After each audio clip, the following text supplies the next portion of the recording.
Let's bring in Newt Gingrich, former Speaker of the House, Fox News contributor, author of Trump's America. He joins us right now. Mr. Speaker, good morning to you. Good morning. Good morning. Okay, so when last we left, the president was on the verge of reopening the government. Now he's given 3 weeks for this conference committee of 17 lawmakers, about half Republicans, half Democrats, to come up with a big deal. Will you just explain, as Speaker of the House, how this works? Because you got senators, you got congressmen, you've got Republicans, you got Democrats, you have Democrats in charge, but how do they get to yes? Well, you have to go around and gather votes. You start with an idea. You find out how many people will vote yes. You figure out how many are missing. You walk around again and say, okay, what do I need to do to get your vote? And you gradually accumulate enough votes. And you remember always that in the end, the president has to sign it.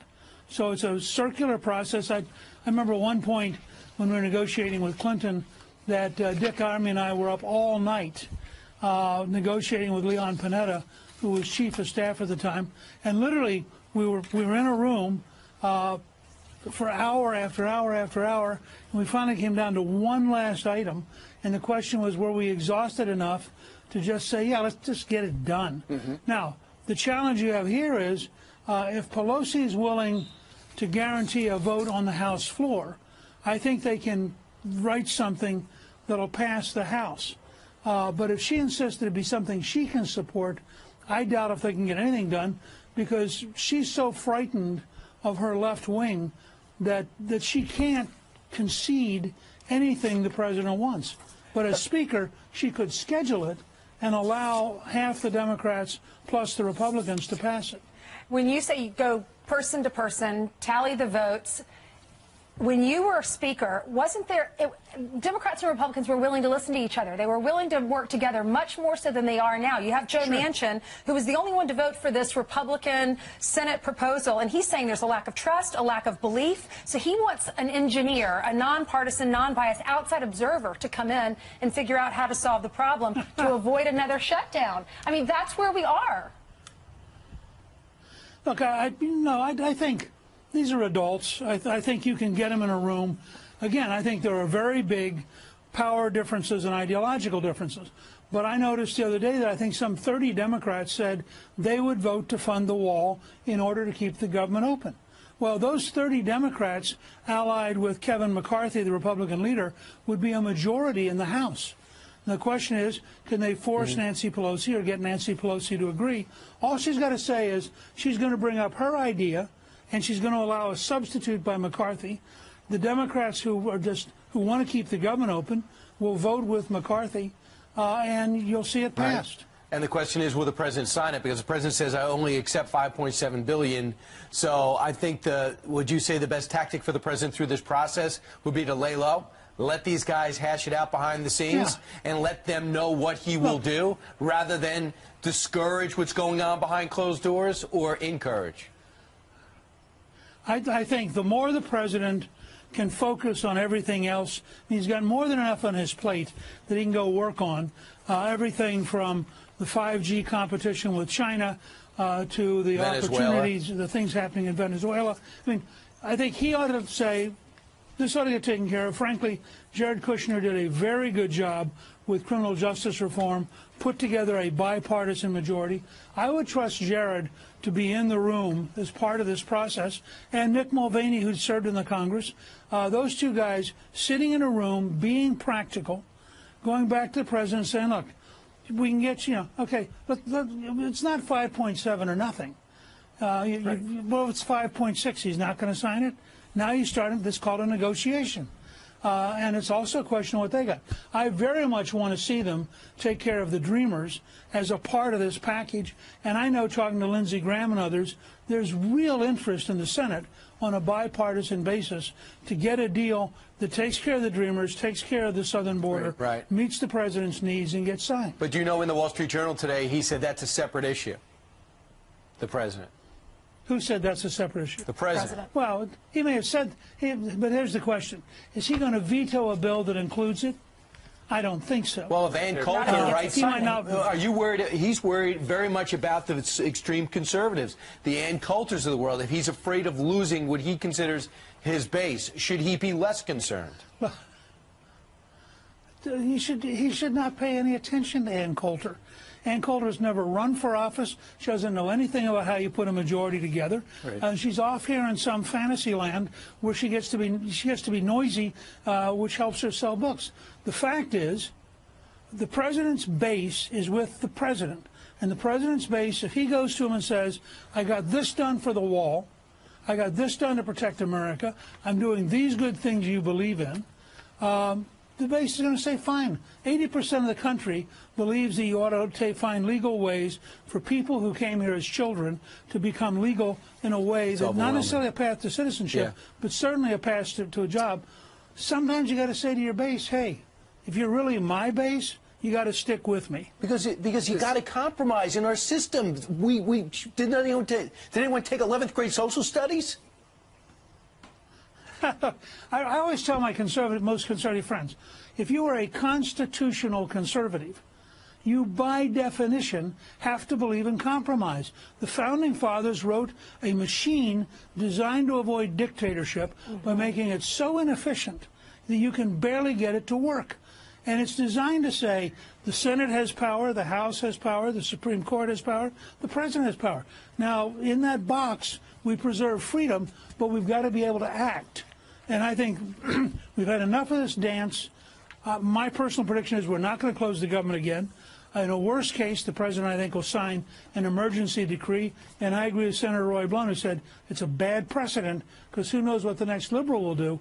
But I think if the president is stiffed by Nancy Pelosi and she refuses to protect America, he has a commander-in-chief obligation to protect Americans and could be forced into it. I hope that won't happen.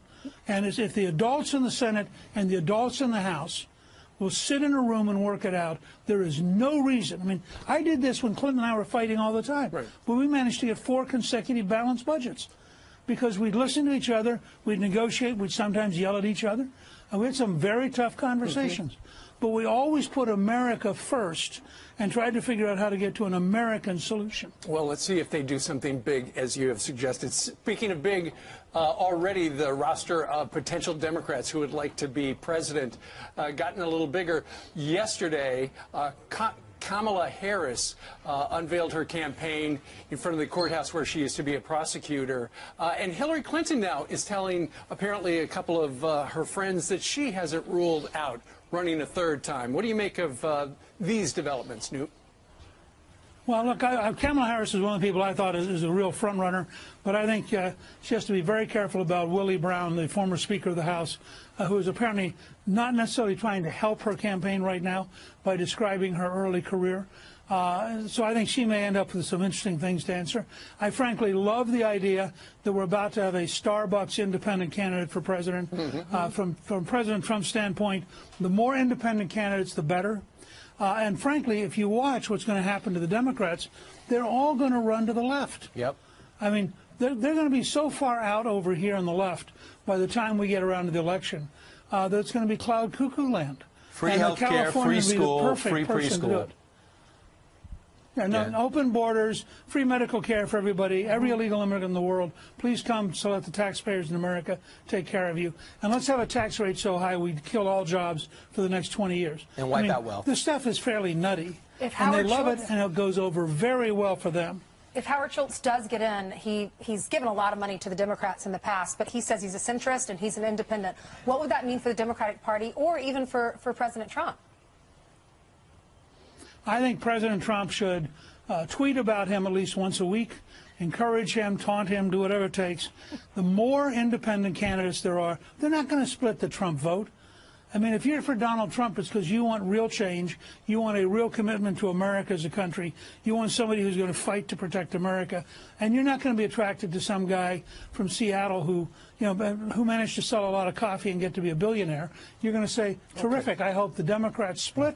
And I hope rational Democrats vote for him as an independent, and the nutcakes can vote for the Democratic nominee, and Trump gets reelected. All right. He's actually from Brooklyn. But. Newt Gingrich, thanks a lot for weighing in on Howard Schultz. Doesn't he live in Brooklyn? Senator Elizabeth Warren announcing a new wealth tax on the ultra-rich. This is her idea, campaign idea, which would be 2% added on top for Americans with more than $50 million in assets. Warren saying in a fundraising push, quote, "A lot of rich and powerful people won't like it, but I don't work for them." A new Fox poll shows that many Democrats think that socialism is a good thing. 40% say they think socialism is a good thing. 34% said that it was a bad thing. Here now, Chris Stirewalt, Fox News politics editor, and Wendy Osefo, a political and social justice commentator. Good to have both of you with us. Thanks for being here. Thank you. Wendy, let me start with you. What does that number say to you? You know, do you find that number disturbing, or do you think it's something that's a good place for Democrats to look when they're putting together their policies for 2020? Well, I think that Venezuela, North Korea, even China has shown us that socialism is not necessarily the way to go. But what people are looking for is the utopian ideologies that underlie socialism. That is, they want that, you know, human beings don't want for anything and that we have equality. And I think that that's what Warren is trying to say here. Her approach may not necessarily be the best, but a Gallup poll also showed that, you know, most millennials don't even know what socialism really is. So I think that that's another issue here, is that when people are talking about socialism, they're thinking about the ideologies that speak to it, but not necessarily what it will take and how it could turn a government on its head. But what cannot be lost in the conversation is the fact that when we have individuals who are not making any money and then others who are billionaires, and that is a problem, especially in our great nation, which is supposed to be the leader. So that is the biggest issue. I think it's an interesting point. I mean, I think a lot of people on all sides of the fence agree that income disparity and how exaggerated it has become is probably not a great thing. But that's a long way away, Chris Stirewalt, from deconstructing capitalism and the economy that has been so prosperous for the United States and exchanging it for something that looks like Venezuela, which frankly looks a lot worse than not so good. It looks disastrous and catastrophic. Right. Now, what Warren is proposing would be very popular with the general electorate. Absolutely. A big tax on very rich people is always popular. Over $50 million. Over $50 million, they like it. And guess what our poll also found is that when you get over about $250,000, tax increases on the wealthy get quite popular. Remember, Donald Trump got elected president because he was a populist. The energy in the country right now is populist energy. It's eat the rich. It's against entrenched, powerful people. Elizabeth Warren's trying to get in on that. However, and this is the real danger that Democrats face now, if they allow their party, no matter who the nominee is, I don't think they're going to nominate Elizabeth Warren, but if whoever the survivor is. Who do you think they're going to nominate, Chris? I'd say the Kamala one to beat Harris. right now, is Kamala Harris is the one to beat right now. But for Democrats, if they're branded, if the eventual nominee is branded as a socialist or branded in this way, if they allow the Republicans and Donald Trump to define them as that, then they got no shot because they need to make the election about Trump. Yeah, let's put up the people that are declared so far and the people who have announced exploratory committees. I think it's very interesting that the two of you both said Kamala Harris is the one to beat here. Wendy, why do you say that? I think Kamala Harris brings a new, fresh set of energy to the Democratic Party. I think that she speaks to all of the marginalized populations that Donald Trump has just really outed during his presidency. She is a daughter of immigrants. She's a female. She's a minority. She just speaks to so much of what people need right now in that new energy. I do think that some people have touted a Biden-Harris ticket and what that will look like. I will actually flip that on its head and say a Harris-Biden ticket, where Harris is the president and Biden is the VP. But He's done it before. He knows how to do that job. Absolutely. And not to mention, she's my sorority sister. So, you know, she has everything that we need to be the president of the United States of America. 5 seconds, Chris. Quick thought. Happy Friday. Glad to be with you. All right. Thanks, you guys. Good to see you both.